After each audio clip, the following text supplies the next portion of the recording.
अभी छुट्टियों का सीजन है, तो मतलब मेहमान आएंगे घर में, मेहमान आएंगे, गिफ्ट विफ्ट मिलेगा, मजा आएगा, मिठाई बनेगा। बट छुट्टी खत्म होने के बाद अगर मेहमान वापस नहीं गए तो कुछ मेहमान बहुत ढीठ होते हैं और हमें कुछ ना कुछ नए हथकंडे अपनाने पड़ते हैं उन मेहमानों को घर वापस भेजने। हमारा ये ब्लैक ब्रश एल्गे भी ऐसा ही है, आता है, आएगा जरूर, लेकिन बहुत ढीठ है, जाता नहीं। एक बार आ गया और आपने नजर नहीं दिया या आपने सिचुएशन को कंट्रोल में नहीं लिया तो बहुत जल्दी स्प्रेड होता है एंड उतना इजीली जाता नहीं है बस, ठीक है। वो अपने वो ढीठ मेहमानों जैसा ही है।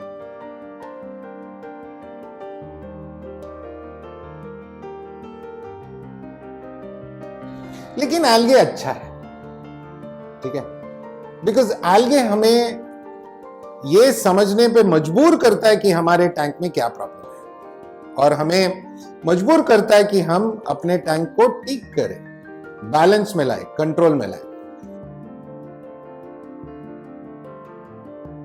ये हमारे एल्गे का सीरीज का चौथा वीडियो है। हमने इंट्रोडक्शन किया ग्रीन एल्गे एंड देन डायोटोम्स के बारे में भी डिस्कस किया। आज ब्लैक ब्रश एल्गे या ब्लैक बियर्ड एल्गे या BBA जो कहते हैं, आज वो डिस्कस करेंगे।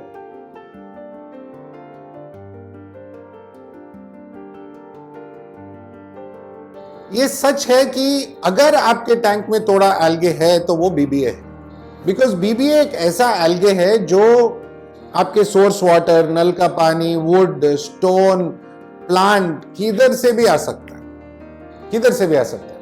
अगर कोई पुराना टैंक का वुड है एंड उसमें BBA था तो आपके टैंक में आने वाला है। Same thing with stone, same thing with plants. तो BBA आपके टैंक में होने का चांसेस 90%। अभी भी अगर आपको लगता है कि आपके टैंक में एल्गे नहीं है तो BBA जरूर है, ढूंढो। मैं हमेशा कहता हूं कोई भी चीज को कंट्रोल में लेने से पहले समझना पड़ता है वो चीज को। तो BBA है क्या?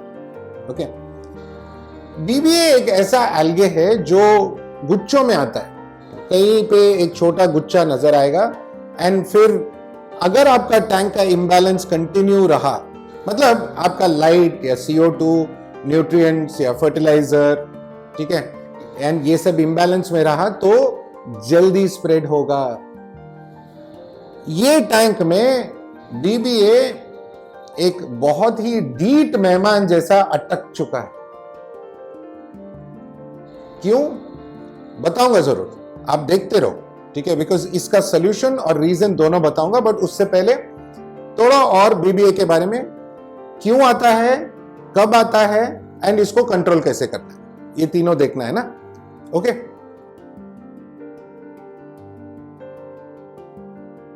ब्लैक ब्रश एल्गे या black beard algae, daddy beard, because वो दिखता है ऐसा, टफ्ट्स, छोटे छोटे गुच्छों जैसा दिखता है, काला काला, तो बियर्ड भी बोलते हैं।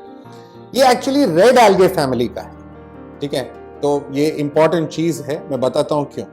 ये एल्गे जो है कभी कभी आपको ब्लैक दिखेगा, कभी ग्रीनिश दिखेगा, ग्रीनिश ब्लैक दिखेगा, कभी ग्रीनिश ब्लू दिखेगा। ये सब सेम एल्गे है। वो सिचुएशन के हिसाब से, वो टैंक के सिचुएशन के हिसाब से थोड़ा बहुत कलर चेंजेस होता है, उसमें नॉर्मल है। Okay, now black brush algae tank में होने से प्रॉब्लम कुछ नहीं, वो कोई टॉक्सिन्स वगैरह छोड़ता नहीं है पानी में, या प्लांट का जो न्यूट्रिएंट है वो चुराता नहीं है, ये लेता नहीं है, लेके बढ़ना जैसे ग्रीन एल्गे वगैरह वो सब करता नहीं, ठीक है। तो अगर है तो इश्यू नहीं है, इश्यू विजुअली है, बिकॉज अगर बहुत बढ़ गया, ठीक है, तो प्लांट्स के ऊपर आ जाएगा, प्लांट्स के लीफ के टिप में आ जाएगा, स्टोन्स के ऊपर आएगा, वुड के ऊपर आएगा, ठीक है, एंड वो दिखता अच्छा नहीं। नाउ प्लांट को तकलीफ कब है? बिकॉज वो टिप से स्टार्ट होगा एंड धीरे धीरे धीरे धीरे पूरा लीफ को कवर कर देगा और उसको सांस लेने से रोक देता है, मतलब फोटोसिंथेसिस रोक देता है एंड प्लांट धीरे धीरे मर जाता है। सिंपल मेथड, अगर आपको ब्लैक ब्रश एल्गे एक लीफ के टिप में दिखता है तो लीफ काट दो, वो लीफ निकाल दिया, प्रॉब्लम सॉल्व। ठीक है, नॉट एन इश्यू। या वो टिप काट दो तो प्रॉब्लम निकाल दोगे आप। ठीक है, बढ़ने नहीं दोगे।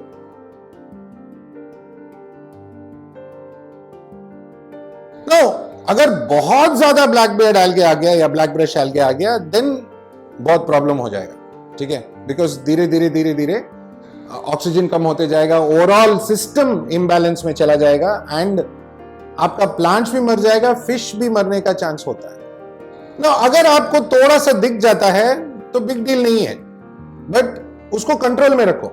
अगर आप छोड़ देते हो और देखते नहीं हो, नजरअंदाज कर देते हो, तो बहुत जल्दी वो पूरा टैंक को टेक ओवर कर सकता है। एंड अगेन ऑफ कोर्स दिखने में भी, विजुअली एंड वो पूरा आपका सब सिस्टम को हिला सकता है। नाउ ब्लैक बियर्ड एल्गे को मैन्युअली हाथ से आप निकाल नहीं सकते, बिकॉज वो बहुत टाइट पकड़ता है, बहुत मुश्किल है निकालना। ठीक है, एंड इजीली बाहर आता नहीं है। थोड़ा बहुत ऊपर से निकलेगा, बट उसका जो रूट या जो भी आप कह सकते हो वो वुड पे या स्टोन पे अटका रहता है and it's not easy to remove. Okay, कैसे रिमूव कर सकते हैं ब्लैक बियर्ड एल्गे मैं बताऊंगा आपको, देखते रहो। So now black beard algae आपके टैंक में आता क्यों? ठीक है, प्राइमरी कॉजेस क्या हो सकते हैं? टू मच लाइट, बहुत ज्यादा लाइट, बहुत कम CO2, न्यूट्रिएंट्स अगर ज्यादा हो, ये न्यूट्रिएंट्स अगर ज्यादा हो पे ध्यान दो, बिकॉज ये टैंक में हम लोग वो डिस्कस करने वाले हैं। एंड कई सिचुएशंस में अगर फिल्ट्रेशन बहुत ज्यादा हो या फिल्ट्रेशन बहुत कम हो, वो सिचुएशन में भी आपको ब्लैक ब्रश एल्गे आ सकता है। ओके, ना मैंने ऑलरेडी आपको समझाया था कि आप जो भी आपके एक्वेरियम में डालते हैं, ठीक है, आपने रिवर सैंड कलेक्ट कर लिया, रिवर से वुड कलेक्ट कर लिया, स्टोन कलेक्ट कर लिया, उसको ठीक से वॉश नहीं किया, क्लीन नहीं किया, तो कंटामिनेटेड हो सकता है। तो वो आप अपने एक्वेरियम में डालते हो तो उसके या वहां से उससे आपको ब्लैक ब्रश एल्गे आपके टैंक में भी आ सकता है। वो हो सकता है कि वो स्टोन पूरा ड्राई हो, वुड पूरा ड्राई हो, वो आपको लगता है कि कुछ नहीं है, ठीक है, और आपने टैंक में डाला तो आ सकता है। जब पानी आ गया तो वापस वो ग्रो हो जाएगा। सिंपल है, 2 हफ्ते का क्वारंटाइन, आप उसको हाइड्रोजन पेरोक्साइड में वॉश कर सकते हो या उबलते हुए पानी में वॉश कर सकते हो, but hydrogen peroxide is better. Now मैं हमेशा कहता हूं एक एक्वेरियम के लिए टाइम फिक्स होना चाहिए। कुछ लोग क्या करते हैं, सुबह से रात भर लाइट चालू रहता है, स्पेशली फिश ओनली एक्वेरियम्स में, तो ब्लैक ब्रश आने का चांसेस बहुत ज्यादा है। ठीक है, प्लांटेड एक्वेरियम में 6 से 7 घंटा, okay, enough. Over exposure to light and अगर आपका न्यूट्रिएंट इंबैलेंस है तो ब्लैक ब्रश एल्गे जरूर आएगा। ठीक है, नाउ यहां पे हाई क्वालिटी ADA का लाइट, फिर भी ब्लैक ब्रश एल्गे है। रीजन आपको जानना है। ओके, नाउ अगला चीज क्या है? न्यूट्रिएंट्स। नाउ न्यूट्रिएंट्स किन चीजों से मिलता है एक एक्वेरियम को? सॉइल से, फर्टिलाइजर से, ठीक है, फिश फूड से, ठीक है, बिकॉज ये सब नाइट्रेट बिल्ड करता है। अगर नाइट्रेट ज्यादा है तो आपके टैंक में ब्लैक ब्रश आने का चांसेस ज्यादा है। ठीक है, तो ये main cause, one of the main causes actually. Now अगला कॉज है CO2। नाउ CO2 अगर कम है तो प्लांट्स का फोटोसिंथेसिस कम होगा, मतलब कम CO2 मतलब प्लांट्स कम न्यूट्रिएंट्स ऑब्जर्व करेंगे, तो न्यूट्रिएंट्स अवेलेबल हो गया ब्लैक ब्रश एल्गे के लिए। तो CO2 बढ़ाओ। ना कुछ सिचुएशंस में आप DIY CO2, लिक्विड कार्बन ये सब डालते हो, हेल्प नहीं करता है, because it's not enough CO2 for the plant. Okay, जब CO2 कम हो जाता है तो ब्लैक ब्रश एल्गे आने का चांस है। ना आप फास्ट ग्रोइंग प्लांट्स यूज कर सकते हो, फ्लोटिंग प्लांट्स यूज कर सकते हो, ताकि एक्सेस नाइट्रेट्स निकाले या क्या बोलते हैं, लाइट को भी इंटेंसिटी कम करें। इससे भी आपको मदद मिलता है ब्लैक ब्रश एल्गे कंट्रोल में। सो नाउ ऐसे ब्लैक ब्रश एल्गे आ गया, कुछ तो न्यूट्रिएंट इंबैलेंस है, आप समझ रहे हो प्रॉब्लम क्या है। समझने के लिए थोड़ा वक्त लगता है, बिकॉज आपको पहले समझना है कि CO2 कम है क्या, लाइट ज्यादा है क्या, थोड़ा परम्यूटेशन कॉम्बिनेशन चलता है, हफ्ता 2 हफ्ता प्रॉब्लम वो चलता रहेगा, आप समझते रहोगे। नाउ एक क्विक फिक्स या फर्स्ट एड क्या हो सकता है कि आप ऐसा फिश या श्रिम्प डालें जो ब्लैक बियर्ड algae खाते हैं। एक्चुअली ब्लैक बियर्ड algae खाने वाले फिश का लिस्ट काफी लंबा है। साइमीज algae eater, छोटा बच्चा लेने का, बड़ा नहीं। बड़ा ज्यादातर फिश फूड खाएगा, छोटे में वो algae ज्यादा खाता है, ठीक है। अमेरिकन फ्लैग फिश, ब्लैक मोली, कुछ गोल्ड फिश भी ब्लैक बियर्ड algae, जब सॉफ्ट रहता है ब्लैक बियर्ड algae, वो खाते हैं। बट प्लांटेड एक्वेरियम में आप गोल्ड फिश नहीं डाल सकते, बट रेगुलर अगर गोल्ड फिश एक्वेरियम है तो ये दिखा है कि वो ब्लैक बियर्ड algae खाता है। Now, कुछ कैटफिश भी ब्लैक बियर्ड algae खाता है, ऑटोसिंक्लिस नहीं खाता है, बट ब्रिस्टल नोज प्लेको है, हिल स्ट्रीम लोच है, एंड एक दो और कैटफिश है जो ब्लैक बियर्ड algae को खा सकते हैं। नो, ऐसा एक फिश भी है, जैसे हमारा बाब्स है, रोजी बाब, चेरी बाब, ये भी ब्लैक बियर्ड algae खाते हैं, ठीक है। बट अगेन, अगर वो बहुत डार्क और गाढ़ा हो जाता है तो खा नहीं पाते, उकाड़ नहीं पाते, बट अगर सॉफ्ट है तो फटाफट खाते रहते हैं, and it's good for their health, okay. End of course shrimp में अमानो श्रिम्प एंड कुछ स्नेल्स भी है जो ब्लैक बियर्ड algae खाते हैं। ना स्नेल से याद आया, ब्लैक बियर्ड algae इतना डीट है, वो कोई भी स्लो मूविंग चीज या स्लो ग्रोइंग चीज या स्टैग्नेंट चीज पे आ जाता है। मतलब आपको ब्लैक बियर्ड algae स्नेल के ऊपर भी दिखेगा, आप देखो, ठीक है। तो बहुत डीट है। नाउ इंपॉर्टेंट चीज है कि अगर आप अपने फिश को ओवरफीड कर रहे हो, जैसे साइमीज algae eater, आप अच्छा क्वालिटी का खाना डाल रहे हो, ऑलरेडी खा रहा है, तो वो algae नहीं खाएगा। क्यों खाएगा भाई? फ्री में खाना मिल रहा है, क्यों मेहनत करे? तो अगर आपको ये फिश अच्छे से काम करना है, आपके लिए, आपके टैंक के लिए algae खाना है, तो आप अपना रेगुलर फीडिंग कम कर दें। ना रेगुलर फीडिंग आप नॉर्मली कम कर सकते हो, बिकॉज ब्लैक बियर्ड algae अगर आप ओवर फीड करते हो, ओवर स्टॉक करते हो, तब भी आएगा। बिकॉज अगर ओवर फीड करते हो तो अगेन नाइट्रेट बिल्डअप हो गया, ओवर स्टॉक करते हो तभी भी ज्यादा पुप, मतलब नाइट्रेट बिल्डअप हो गया, तो अगेन इम्बैलेंस। इसको कंट्रोल कैसे करें? इसको घर वापस कैसे भेजें? ये मेहमान को घर वापस कैसे भेजें? See, simple straightforward method, CO2 बढ़ाओ, लाइटिंग आवर्स कंट्रोल करो, न्यूट्रिएंट्स चेक करो, मतलब कितना फर्टिलाइजर डाल रहे हो, कैसे डाल रहे हो, कब डाल रहे हो, ये तीनों चीज को कंट्रोल करो पहले, ठीक है। चेक करो न्यूट्रिएंट लेवल्स क्यों ज्यादा है या लाइट ज्यादा क्यों है, आवर्स प्लस माइनस कर लो, ठीक है। एंड चेक करो CO2, सिंपल नजर में अगर CO2 काम कर रहा है कि नहीं, कैसे चेक करें? अगर शाम के टाइम CO2 3 बजे या 4 बजे बंद हो जाता है, तो अगर आपके प्लांट्स में ऑक्सीजन दिखता है, फोटोसिंथेसिस हो रहा है, तो मतलब CO2 काम कर रहा है, CO2 इनफ है। बट अगर फोटोसिंथेसिस दिख ही नहीं रहा है, पर्लिंग जो बोलते हैं हम लोग प्लांटेड एक्वेरियम में, तो देन प्रॉब्लम है बॉस, मतलब आपका CO2 कम है। बट आप इंस्ट्रूमेंट्स भी यूज कर सकते हो, pH चेकर, वो सब आता है, आप यूज कर सकते हो, जो आपको बताएगा कि आपका टैंक का CO2 लेवल कितना है। नाउ इसका कंट्रोल के लिए अनफॉर्चुनेटली, बिकॉज ये इतना डीट है, हमें सॉलिड हथकंडे यूज करना पड़ेगा। सो यहां पे कुछ केमिकल बेस्ड सॉल्यूशंस भी है, बट मैं पहले से बता दूं, मैं आपको इन्फॉर्म कर रहा हूं, बट मेरा मानना यह है कि मैं केमिकल कोई ना यूज करूं मेरे टैंक में। मैं कंट्रोल मुश्किल से करूंगा, धीरे टाइम लेके करूंगा, बट विदाउट केमिकल। बट आपके लिए इंफॉर्मेशन के लिए सुन लो। पहला चीज है hydrogen peroxide. Hydrogen peroxide usually कहते हैं कि एक 10 ml 50 लीटर पानी में यूज करना चाहिए और टैंक में यूज कर सकते हैं, बट मैं मानता हूं कि कभी यूज नहीं करने का है। मेरे एक बहुत अच्छे दोस्त है महेश भाई करके, इतना हाई वैल्यू सुंदर प्लांट्स था उनका, क्रिप्टोकॉन्स and bucephalandras and black brush algae भी था थोड़ा, और ब्लैक ब्रश एल्गे के पीछे ऐसे पड़ गए कि उन्होंने हाइड्रोजन पेरोक्साइड डाला और कट टू सब प्लांट्स मर गए। ओके, हाइड्रोजन पेरोक्साइड अगर आप यूज कर रहे हो तो नॉर्मल फिश ओनली टैंक्स में आप पूरा डेकोरेशन, वुड, स्टोन बाहर निकालो और बाहर आप वही solution that is 50 litres of water 10 ml hydrogen peroxide में सोक करो।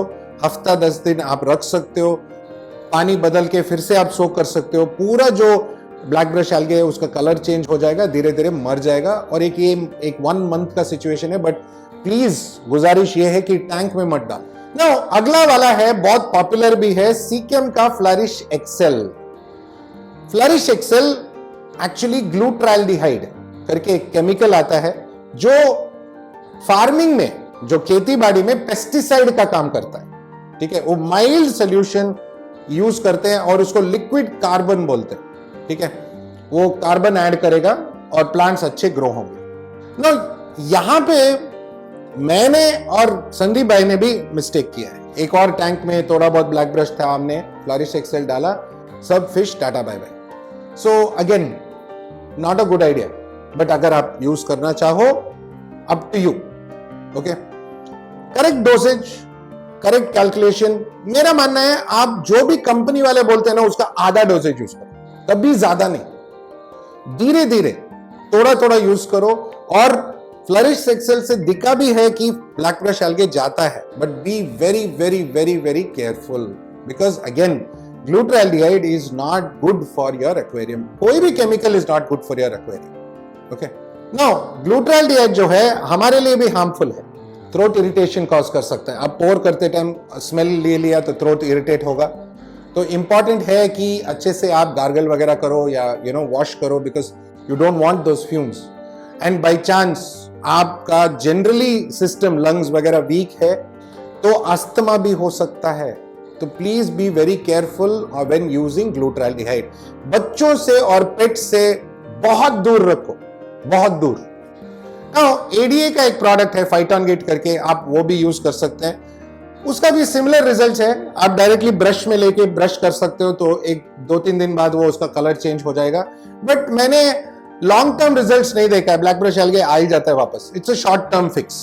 सिमिलरली एपीआई करके एक प्रोडक्ट है, अमेरिकन प्रोडक्ट है, उसका भी एल्गे फिक्स, सेम प्रॉब्लम। वो एक्चुअली ग्रीन एल्गे पे काम करता है, रेड एल्गेस पे काम नहीं करता है। नाउ एपीटी करके सिंगापुर बेस्ड कंपनी है, जिनका एक और प्रोडक्ट है फिक्स करके। ना उनका प्रोडक्ट भी आप थोड़ा लिक्विड लेके ब्रश में स्पॉट डोजिंग बोलते हैं उसको, थोड़ा धीरे धीरे धीरे धीरे करते जाएंगे एंड वाटर चेंज अच्छे से करेंगे तो स्लोली बट स्टेडीली वो निकलेगा। But again it's a very slow process. फिर से मैं बोलता हूं भाई, केमिकल्स मत यूज करो, ये नॉट वेरी कॉम्प्लिकेटेड। ठीक है, थोड़ा टाइम लगता है, थोड़ा मेहनत लगता है, लेकिन निकल जाएगा। हाँ, अगर निकला नहीं तो कुछ दिनों बाद अच्छा भी लगने लगता है। अभी देखो, ये पूरा स्टोन में ब्लैक ब्रश है, ये वुड पे है, ये वुड पे है, वो बहुत नेचुरल लग रहा है मेरे को। ठीक है, बहुत ढीठ है ना, जा ही नहीं रहा है, तो कुछ अपने आप को तसल्ली दे रहा हूं। बट इजी मेथड अब सुनो। नाउ सिंपलर सॉल्यूशन से पहले एक वेरी इंपॉर्टेंट पॉइंट, आप कोई भी केमिकल यूज करने से पहले आप अपने प्लांट्स के बारे में जाने, सेंसिटिविटी के बारे में जाने, इजी ग्रोइंग है, हार्ड ग्रोइंग है, सॉफ्ट प्लांट्स है या हार्ड प्लांट्स है, देख के उसके बाद यूज करें। फिश भी अगर बहुत सेंसिटिव फिश है तो फटाफट मर जाएंगे। सो अगेन बाय केमिकल मत यूज करो यार। ठीक है, नाउ इजी सिंपल प्रोसेस, मेहनत वाला है, लॉन्ग टर्म है, बट प्रॉब्लम को समझो, प्रॉब्लम को एड्रेस करो। सो यहां पे ये टैंक पे आते हैं। ये टैंक में प्रॉब्लम क्या है? बस कहते हैं वर्ल्ड का बेस्ट लाइट है। ठीक है, हमने एडीए सॉइल यूज किया है, वुड जो भी है मैंने पूरा स्टेरलाइज किया, स्टोन सब स्टेरलाइज था, फिर भी क्यों? ना बहुत दिन मैं ये सोच रहा था कि न्यूट्रिएंट्स में प्रॉब्लम है, तो हम लोगों ने फर्टिलाइजर ऊपर नीचे किया, लाइट को 7 से 6 घंटे किया, 6 से 7 घंटे किया, वो सब परम्यूटेशन कॉम्बिनेशन, लेकिन ब्लैक ब्रश एल्गे बंद नहीं हो रहा था। तो मैंने महेश भाई का बोला था आपसे, वो ऐसे एक वॉरियर है, ब्लैक ब्रश एल्गे के पीछे पड़े रहते हैं, उनको मतलब बहुत गुस्सा है ब्लैक ब्रश एल्गे पे। तो वो मेरे साथ एक दिन डिस्कस कर रहे थे एंड वी वर डिस्कसिंग कि न्यूट्रिएंट लेवल्स कहां से ज्यादा हो सकता है, एंड आप सरप्राइज्ड होंगे, बहुत सरप्राइज्ड होंगे। ठीक है, मैंने भी सोचा नहीं था। ये टैंक में हमने एडीए का सॉइल यूज किया, अमेजोनिया वर्जन 2। ओके, उसमें सप्लीमेंट करके एक पैकेट आता है छोटे छोटे दानों का। नाउ ये अच्छा है बुरा है मैं नहीं कहूंगा, लेकिन एडीए जैसा बड़ा कंपनी को एटलीस्ट बताना है कि बॉस सप्लीमेंट कितना यूज करें। नाउ मैंने सोचा boss tall plants, red plants, so थोड़ा 1-4 दाना ज्यादा डाल दिया, क्या प्रॉब्लम है? न्यूट्रिएंट लेवल ही इंक्रीज हो रहा है ना, हम लोग कंट्रोल कर सकते हैं वाटर चेंज में। नाउ इन छोटे छोटे दानों में क्या है? ये एक कॉम्बिनेशन है सॉइल का, अमेजोनिया सॉइल या एडीए का सॉइल का, and NKP, nitrogen, phosphorus and potassium का कॉम्बिनेशन है। नाउ अगर ये ज्यादा हो जाता है तो देन बॉस नेचुरली न्यूट्रिएंट ज्यादा है, न्यूट्रिएंट ज्यादा है तो ब्लैक ब्रश एल्गे आने वाला है, बिकॉज प्लांट्स ऑलरेडी ले चुका है, जितना वो ले सकता है ले चुका है, और फिर भी न्यूट्रिएंट ज्यादा है टैंक के अंदर, राइट? सो ये बहुत सोच समझ के बाद, एक आइडिया लगाने के बाद, डिस्कशन के बाद हमें समझ में आया कि प्रॉब्लम यहां पे है। बट अनफॉर्चुनेटली अभी वो सप्लीमेंट हम नीचे यूज करते हैं, सॉइल के नीचे। तो अगर कुछ करना है तो देन पूरा टैंक को रीसेट करना है। सो नाउ ये एक्सेस न्यूट्रिएंट को कम कैसे करें? ठीक है, सीकेम में एक प्रोडक्ट है फॉस्गार्ड करके, ठीक है, ये एक्सेस फास्फोरस को निकालता है। ओके, सो अगर वो कम होता है तो एक्सेस न्यूट्रिएंट्स अगर कम होता है, पोटेशियम प्लांट्स अब्सॉर्ब करता है, एक्सेस नाइट्रोजन उड़ जाता है, बचता है फास्फोरस। तो फास्फोरस को अगर आप फॉस्गार्ड से निकालते हो, फॉस्गार्ड एक छोटा पैकेट है जो आप फिल्टर में डाल सकते हो, फिल्टर में अगर आप डालते हो तो देन धीरे धीरे आपका न्यूट्रिएंट लेवल्स बैलेंस पे आएगा, एक्सेस न्यूट्रिएंट्स निकल जाएगा, वो फॉस्गार्ड उसको खींच लेगा और पानी में आने नहीं देगा, तब आपका ब्लैक ब्रश एल्गे बैलेंस में आएगा, कंट्रोल में आएगा। देन आप धीरे धीरे कोई भी दूसरा प्रोडक्ट जैसे एपीटी का फिक्स, आप बहुत डाइल्यूटेड सोल्यूशन थोड़ा ब्रश कर देंगे, बिकॉज वो ऑलरेडी वीक हो रहा है, तो देन वो जल्दी जल्दी मर जाएगा। सो ये बेसिक अंडरस्टैंडिंग है ब्लैक ब्रश एल्गे के बारे में। नाउ एक और इंपॉर्टेंट चीज है, बहुत सारे हॉबीज हम लोग प्लांट्स एक्सचेंज करते हैं। सो अगर ये टैंक से आपके टैंक में प्लांट आया तो ब्लैक ब्रश एल्गे आएगा। तो प्लांट को हम कैसे ट्रीट करें? हम लोग उबाल तो नहीं सकते वुड और स्टोन की तरह, हेलो सूप बनेगा बट आप पोटेशियम परमैंगनेट यूज करके क्लीन कर सकते हैं, उसका एक वीडियो भी है, चेक करो। ओके, मैंने बनाया है। सो मैं आशा करता हूं कि इस वीडियो से आपको बहुत कुछ सीखने को मिला, एक आइडिया मिला, एक समझ मिला कि बस एल्गे बुरा नहीं, आएगा जरूर, टैंक में है, 100% है, ठीक है, बट उसको हम कंट्रोल कर सकते हैं अगर हम अपना सिस्टम को ठीक रखें, ठीक है, एंड थोड़ा अगर हम समझदारी यूज करें, थोड़ा पेशेंस से, आराम से अगर देखें तो प्रॉब्लम समझ में आएगा एंड उसका सल्यूशन भी हमें मिल जाएगा, ठीक है। सो हमेशा की तरह मेरे तरफ से असिस्टेंट डायरेक्टर पूजा मैडम, मेरे पूरे टीम की तरफ से आप सबको थैंक यू, नमस्ते, खुदा हाफिज, शबा खैर एंड सत श्री अकाल। बहुत जल्दी मिलेंगे, बहुत इंटरेस्टिंग चीजें बन रहे हैं, बहुत सारे वीडियोस बन रहे हैं, आप देखते रहोगे, मजा लेते रहोगे, सब्सक्राइब करोगे, लाइक करोगे एंड बाय बाय करोगे। बाय।